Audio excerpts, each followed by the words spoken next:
Here we go. So some of you got our church bulletin by email. Raise your hand if you actually get that thing. Anybody out there get that thing? I see a few of you out there.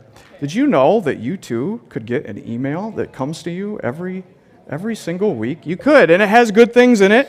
If you didn't catch them here, you can catch them there. So if you want that, you can actually go on your church app and scroll down a little ways on the first part of the app, and there's a little spot that says, hey, I want to get the e-bulletin. You can do that. So if you did get it, as promised, I'm here to tell you this morning just a little bit about something that's called Access. Now, I have talked about Access a few different times at big meetings. I don't talk about it a lot other places, but I have talked about it at our business meetings and our vision night and that kind of stuff. And so today I'm here to tell you that we have begun. It's started, all right? Now, if you're wondering what the heck that is, okay, I'm just going to ask you this question, and I'm actually quite serious. How many of you find yourself really satisfied with all of the uplifting and encouraging spiritual content on the internet?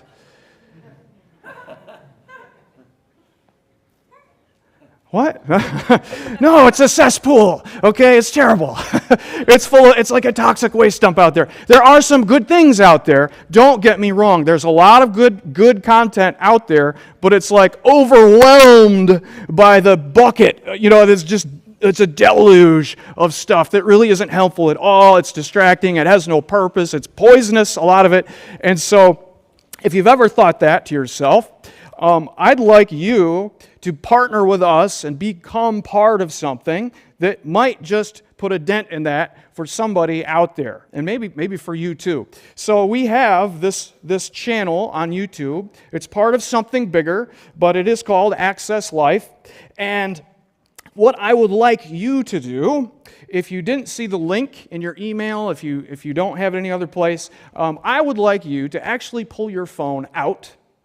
I know, right? Pull your phone out, or just hold it closer to your face, because you're already reading, and go to YouTube and type in this name, Access Life Emily Clark. Access Life Emily Clark. If you need help spelling, just pull somebody aside, say, hey, I don't know how to spell that. Access, with an A, Life Emily Clark. You will find our first Access interview there, and you should watch that sometime. Not right now, though. Not right now. Watch that sometime. And do me this favor, go to the profile of the Access channel on YouTube and like and subscribe that thing, okay? Subscribe to that thing. You'll need an email address. You'll have to log in or something, but subscribe to that thing if you can. Do it now, do it later. Watch the video there. There are many other videos that you will see. There's something for Access groups, okay? So we have created some content that is specifically for groups called Access Groups. It is fairly short. It's not like listening to me on Sunday morning, that's for sure. And you'll see several of those. You feel free to watch them. I know you're not in an Access group, but just watch them and see what's there. And we are creating video content that is meant to be very shareable. Okay, so when you watch one of these interviews, and there will be many more coming as the days goes on, watch the interview, but don't just be like, oh, that was a nice interview. Oh, that was a great testimony they told about their faith. That was a nice thing, and just, go on and eat your baked beans and take a nap. Don't do that. Watch the thing, then share it.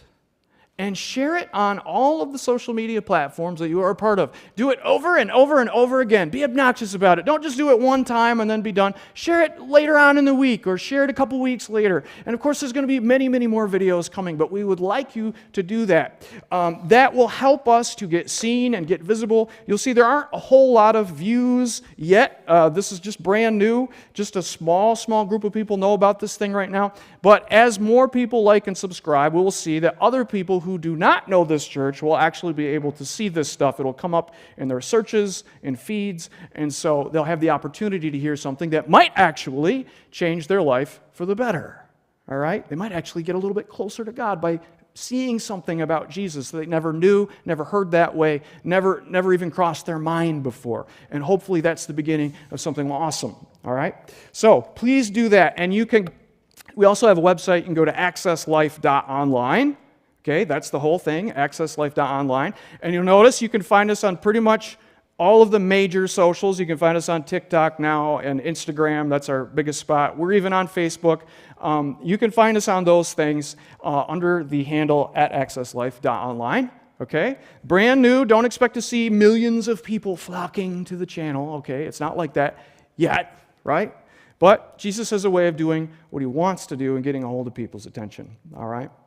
So please do that. Get on there. Find us in all the places you are on social. Share the crap out of that thing. Right? Did I say that in church? I guess I did. Yeah. Oops. Yeah. All right. All right. So moving on. Moving right along. YouVersion 2, we're still in it. Pop quiz. What are Christians most known for? It's loving God and loving people, right? Yeah, that's not true. I mean, I wish that was true. That's what's supposed to become true about us. But honestly, if you did like a survey of just rando people out there and said, hey, what are Christians most known for? I am a little bit afraid that the answer would be they're angry. They're very, very angry people. They cannot believe people are getting away with what people are getting away with. Unbelievable, right? And I'm not saying that's true about you, but it is an image that exists out there. And like all images out there, it may not be totally based in the truth, but there's usually a little pearl of something that's real in behind that. Somebody has had some pretty bad experiences with somebody out there, and the worst experiences are usually the most memorable. And honestly, it's not just the non-believers or the not yet believers out there who have this image. I mean, let's all be real honest here, and just be real. Some of you probably have somebody who's a Christian. You as a Christian notice that person's really grumpy. Like, what is their deal? It's like they wouldn't mind if we all got our comeuppance. You know, they wouldn't be too bothered if everybody got what they deserved. I wish that wasn't true. I've known a few. Mike, have you met any? No. All right, never mind. He's bidden not to speak, but I'm afraid that's true. And I don't want you to nominate me for a prize or anything, but I think I figured out what the problem is. You ready? Okay. So people do dumb things. They do sinful things. Like a lot of people, they have an idea about what God wants for our lives. They've heard some things at least, and quite frankly, they just don't care. They don't care. And so they live their best life as they know it, and they go out there and they're just kind of doing their thing, you know? I mean, I don't care. I mean, yeah, I don't care what they think. You know, I'm going to do me. I'm going to do me.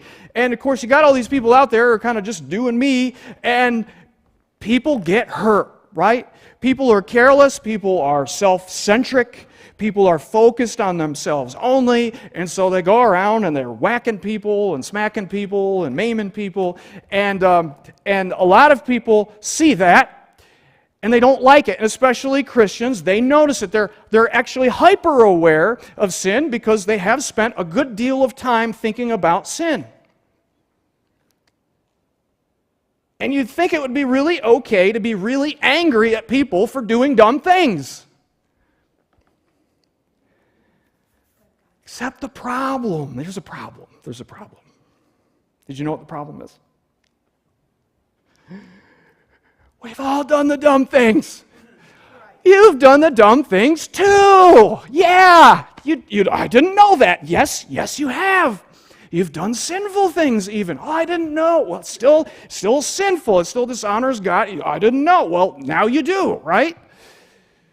That's the problem. You do the sinful things, and you think, well, I didn't do all of the sinful things. I mean, you should see my neighbor across the hall. You see his apartment on a Saturday. No, listen. This is not a competition, right? This isn't levels, right? We don't compare ourselves by levels of sin, however tempting that may be. Yeah. And the thing is, there's a built-in something in every single person in this room. It's like, you don't have to think about it. You didn't have to learn it. It's just automatic. when somebody comes along and they're angry at you and they want you to get your comeuppance because you did a thing, there's a math that takes place. And you don't have to be a believer. It's just automatic. It's built right into you. You think, maybe somebody perfect could weigh my life, but that's not you. I ain't buying it. Right? Even if you're an atheist or you're agnostic, right? There's a math that takes place in your head, and you say, you know what? If there were a God, if God actually turns out to be true and He exists, you are not the person that gets to tell me whether I was good enough or not good enough. Ain't no way, right? It doesn't even make sense mathematically, right? There's something that's just wrong about that. Because you hate it when people do it to you. So Jesus' most popular words turn out to be this. And this is the next part of our identity. He says, judge not. This is Matthew 7:1. Judge not. In other words, don't do it. Or you too will be judged. What is it to judge? It means to look at somebody's life and weigh it and say, I know what you deserve. In my heart, I believe I know what you deserve for what you have done.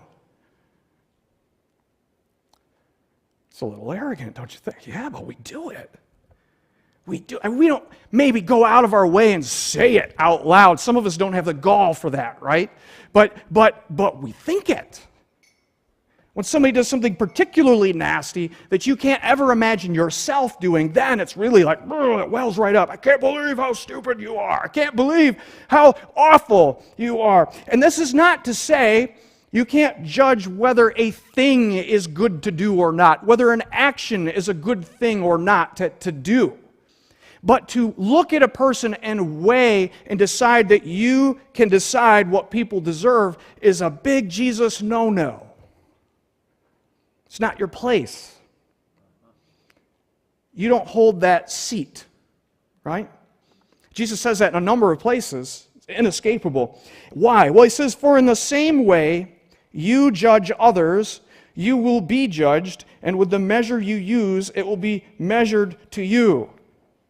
In other words, if you go around weighing people's lives up and deciding in your heart what they deserve, prepare yourself that Jesus will one day weigh you up and dispense justice in the same way that you wish justice on everybody around you. And the truth is, maybe you accept this, but you don't want justice. You don't. You don't want an all-knowing God to walk through every jot and tittle of your life and assess whether you were good or not, and then dispense a sentence. That is not a thing that you want. You do not want to be judged. That's what being judged is. You will receive justice. He says, don't go around weighing people and wishing and thinking you know what they ought to get in return for what they've gotten. You don't want that to happen to you.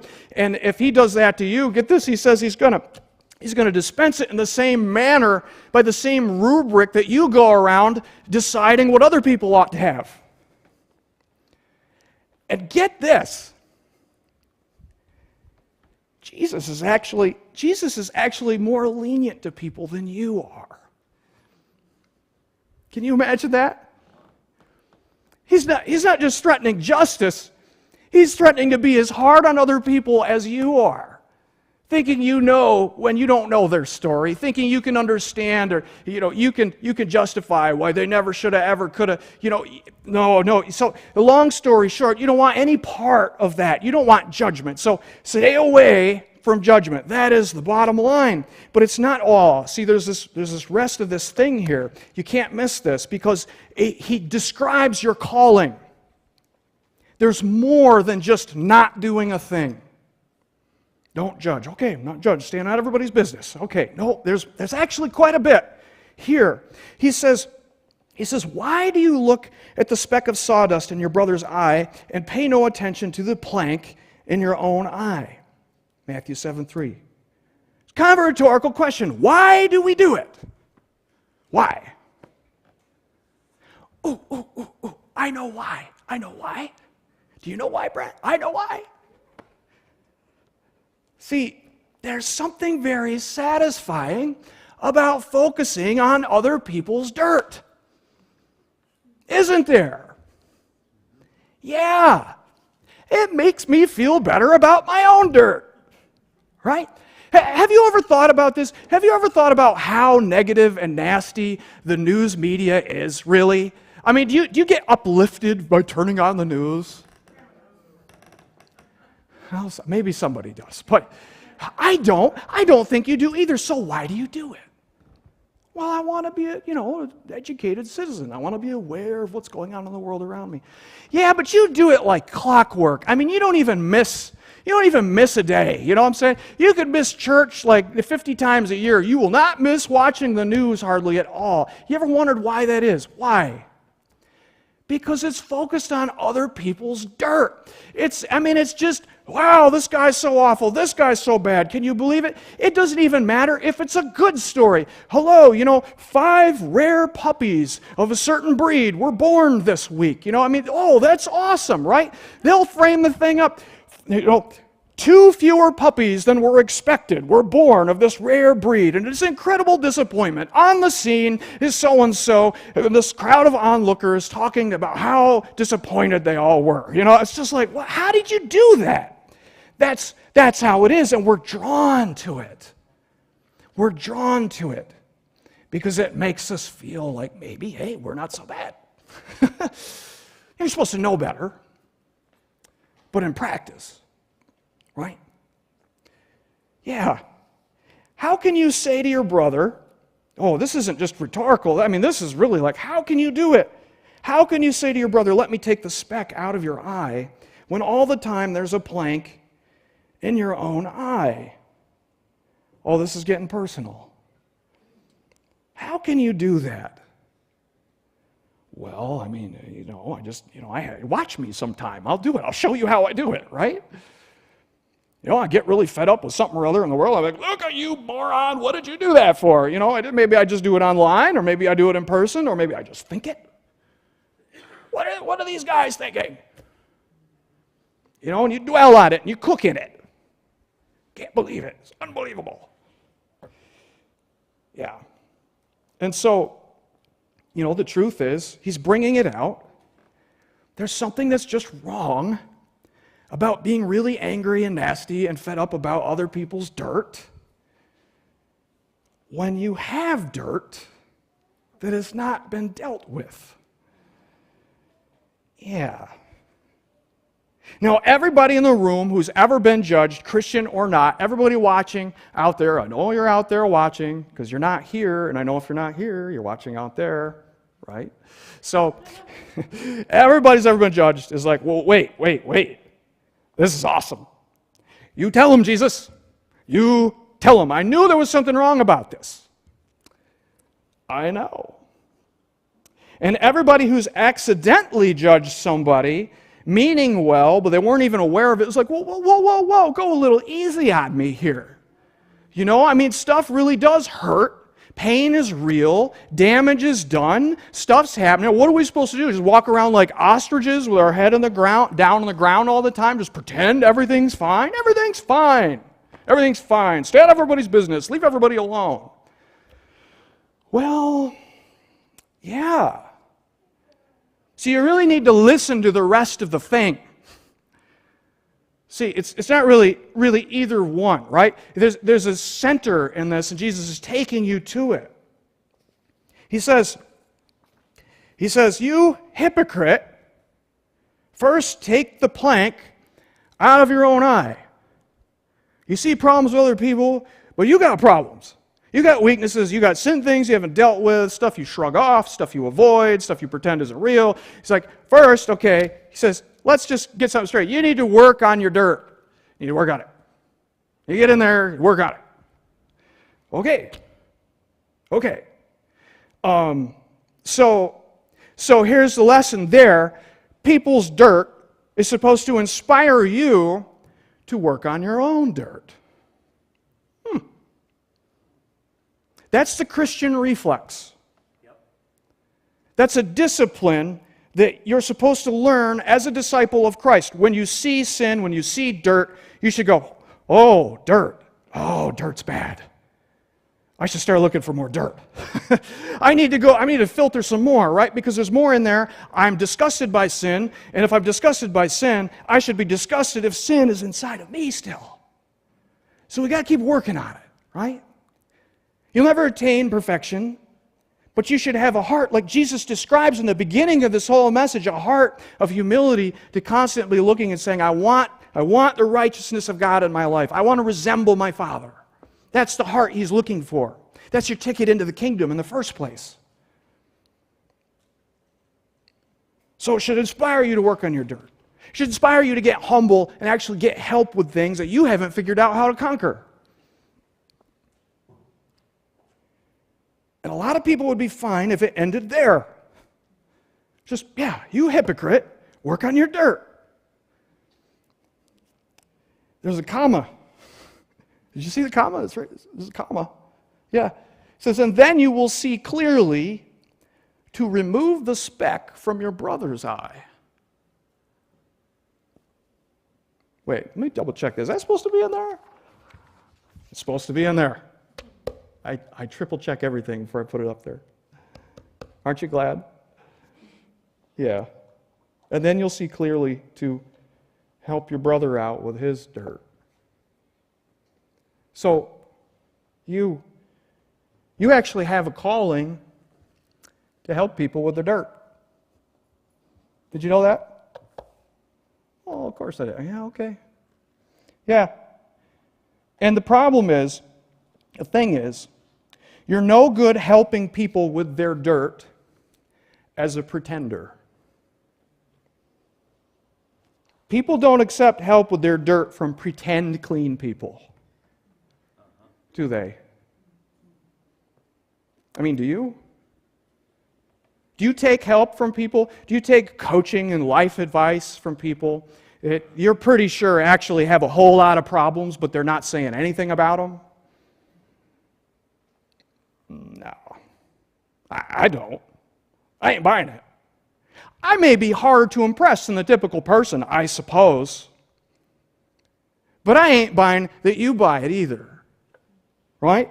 You don't. Why? Because if they had any idea how you could actually get past your dirt, then they wouldn't have to pretend that they don't have any. Would they? That they've never had a big problem before. They've never had an addiction of any kind, right?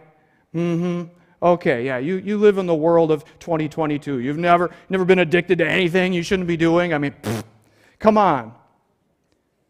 Yeah, you can't pretend that and expect people are going to just be so moved. Oh, this person who pretends that they're perfect has pointed out my flaws. I can't wait to come up to their expectations. No, you don't do that. Nobody does that. The only approach that you can take that does the kingdom of God any good is to approach a person as one recovering dirty person to another potential recoverer of dirt. That's the only attitude that you can take that does any good. That's the only way I've ever seen anybody get any help from another Christian. When you go to somebody, and these may not be your exact words, hey man, I see this in your life, and here's what I found helped me to get past that thing in case that's something you want to get past someday. Right? Here's what I slowly learned, and it took me a long time. Right? I thought I was fine all this time. Turns out I wasn't fine. Just tell your story. I was doing this, and this was going on in my life, and I was kind of proud of that, but then later on this thing happened. And I wasn't so proud of it. I realized it was actually doing damage to my family or damage to me personally. You share that story, right? I lived under the guilt of this thing for years, and I just figured it was something I had to just bury because there was nothing that could be done for me. But I always deep down questioned what God really thought about me, and I never was really sure. And then this happened, and I'm telling you, you don't understand what peace is like when you actually can know that you're forgiven. It's outrageous. May not be your words, but you get the heart. You get the attitude. Tell a testimony that you actually have had struggle, coupled with some takeaways, some things that you got from God in a moment, right? And that attitude is not a guarantee that any person is ever going to surrender their life to the Lordship of Christ. It's not a guarantee. I mean, you could do all of that, and some people will actually find help, and some people are just not at that place yet, or some people will just never go into that place. Right?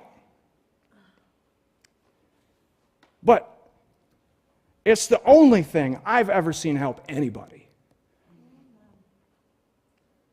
Truth. Facts. Get humble enough to get the help so you can help. That's your calling. It's not just for you. You have a calling to become a helpful person to people who struggle with things. Sometimes they don't even know they're struggling. It's the best shot. It's the Jesus plan. It's the big tactic. Humbled people get help with things they desperately need help with, and then they have something to share with people around them. I don't know what version of Christianity you've been working with in the past couple of years, but I'm telling you that's the original plan. That's OG Jesus. Okay? That's him. Catch an image of him for a moment this morning. And I know that's not easy. Listen, if it were easy, all of the Christians would be doing it.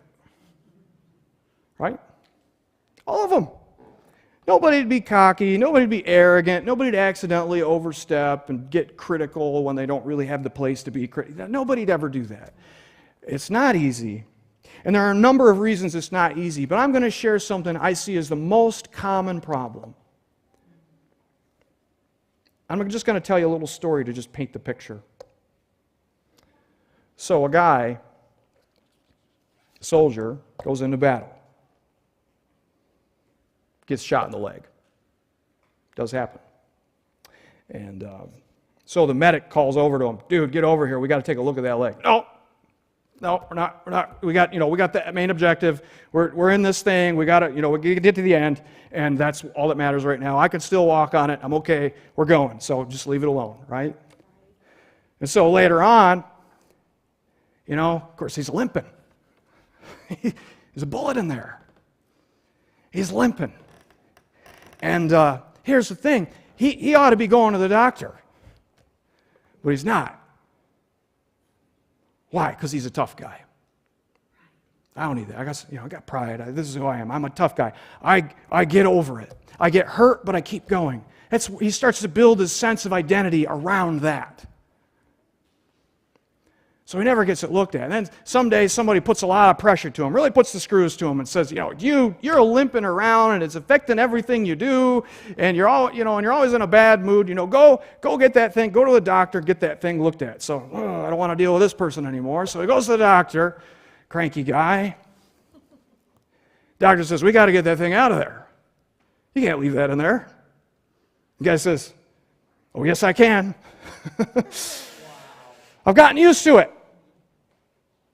I just limp, that's all. Isn't that weird? I ain't going through all that stuff. Digging around in there with a probe, trying to fish a bullet. No. I'm just going to live with it the way it is. And the truth is, he's proud. He's proud. It's affected the way that he moves. It's affected the way that people perceive him. He's built up an identity around this injury. This is who I am. I'm an overcomer of this terrible thing that happened to me. This dude did something he shouldn't have done. But I'm still here. I got over it, right? Or I adapted, or I did. It's very common in people. It's not just a man thing, it's women too. You develop a sense of identity around something that happened to you, and you figured out how to get over that thing all by yourself, didn't you? Somebody neglected you, somebody injured you, somebody abandoned you, somebody betrayed you, somebody got violent with you, somebody beat you when you were a kid, somebody touched you inappropriately when you were younger, somebody did a thing they shouldn't have done. You went through a loss. Maybe it was just an event. Nothing somebody did. It just happened to you. So you walk with a limp. And the thing is, the limp shapes the way everything you do in your life occurs, because you're always kind of like overcoming. You're always overcompensating, trying to, fix it yourself in a way that you can handle. It happens with people. There are a lot of people who are holding on to a sense of identity as a result of something that somebody else did. Say, this is who I am. I'm a so-and-so that got beat up when I was a kid, but I'm here, And here's the thing, everybody around you is very aware there's a problem. They might not say anything. You're still limping. And you go up to other people, let me help you with that. Let me help you with that. Let me show you what you're doing wrong here. You can barely stand up. You ain't helping nobody. Maybe a little bit. Only in proportion to the amount of healing that you're actually willing to experience. And there's a Jesus out there.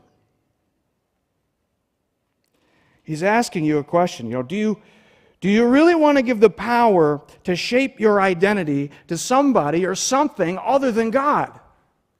Other than me? Think about that. Is that really right? Is that really what you want? Do you want the sense that your identity was actually constructed by somebody that didn't mean well for you? That they get to be the determining factor of who you became. That they get to decide what kind of a person you'll be until the end of your life. We hold on to the log. It's my log, leave me alone. Right. But is that really what you want? Is that really what you want? Somebody who didn't care, somebody who didn't listen, somebody who took advantage of your youth, put one over on you, walked out, abandoned you, betrayed you, wasn't interested, thought better, thought they knew more. Is that what you want? You want that person or that event to be the determining identifier of who you are. You need to see the doctor. You need to see the doctor. Something that's got to be dealt with. You want to become a fruitful person. You have this vision and image. All the people you'd love to help. You've got to have a story of getting help in order to help. You've got to have a story to tell. Right? Yeah. These guys are going to just play a song to close us out this morning. My invitation to you, every single person in the room today, is ask yourself all over again, all fresh, where do I want my identity to come from? Is it, I was hurt, but I figured it out? Abandoned, but I got over it? Or wouldn't you rather it be something like, I was weak, but I was made stronger. I was healed. I got a sense of my worth and value again. In Jesus' name.